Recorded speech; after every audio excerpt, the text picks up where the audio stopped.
તો મિત્રો આજે આપણે આવી ગયા છે સાંઈબાબા મંદિર જે આવેલું છે ડાકોર રોડ નડિયાદ। અહીંની મહિમા પણ નિરાલી છે અને તમે સૌ કોઈ જાણો છો કે સાંઈબાબા પાલકી યાત્રા નજીક આવી રહી છે। તો દર વર્ષની જેમ આ વખતે પણ પાલકી યાત્રા જોરદાર અને ધામધૂમથી કાઢવાની છે। તો એના વિશે અને એના મહત્વ વિશે આપણે આજે જાણીશું અહીંના મહારાજ શ્રી રાજુભાઈ શાસ્ત્રી જોડે। રાજુભાઈ, સૌ સાંઈ ભક્તોને અને સર્વે નગરજનોને સાંઈરામ। રામનવમી ચૈત્ર સુદ નોમના દિવસે રવિવારે 6 તારીખે રાખવામાં આવેલી છે અને દર વર્ષે ભવ્યાતિ ભવ્ય રામનવમી અમે અહીંયા ઉજવીએ છીએ। જોન્ટીભાઈ, આ બાબાનું એટલું બધું મહત્ત્વ છે અને સનાતન ધર્મ સાથે સંકળાયેલા સર્વે સાંઈ ભક્તો અને સનાતન ધર્મીઓ દરેક આ ઉત્સવ ઉજવે જ છે અને અમે છેલ્લા 23 વર્ષથી સાંઈ નગર યાત્રાનું આયોજન કરીએ છીએ।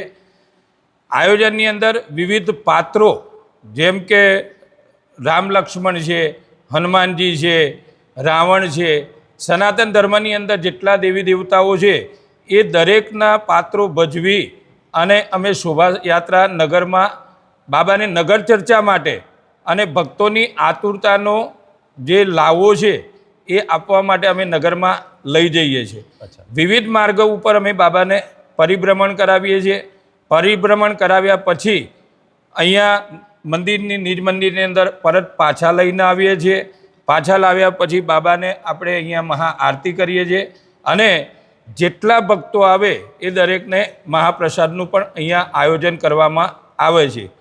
જોન્ટીભાઈ, આ બાબા જે દિવસે 1999માં જુલાઈ મહિનામાંની પ્રાણ પ્રતિષ્ઠા થઈ ત્યારથી લઈને અત્યાર સુધી અમારા પ્રાટાંગણની અંદર દર ગુરુવારે અહીંયા મહાપ્રસાદની અંદર ખીચડીનો પ્રસાદ ભક્તોને આપવામાં આવે છે। બાબા એ દરેકની મનોકામના પૂર્ણ કરે છે અને બાબા નગરની અંદર જ્યારે રામનવમીના દિવસે પરિભ્રમણ કરવા માટે જાય ત્યારે જેની મનોકામના હોય એ મનોકામના બાબા અવશ્ય પૂરી કરે છે।